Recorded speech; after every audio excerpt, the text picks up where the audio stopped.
Good morning.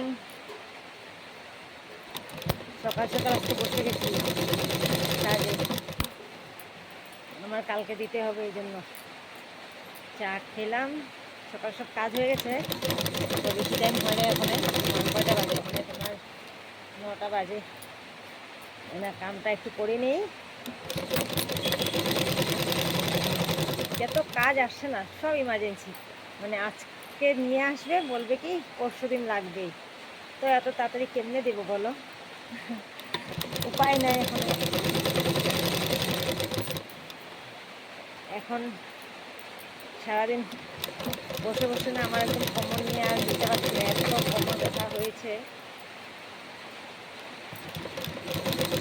চাটা খেয়েছো কি না? আজকে সকালে কাজ করতে করতে ভিডিও একটা করে নিলাম, তাই ভাবলাম তোমাদের সঙ্গে শেয়ার করে নিই একটু।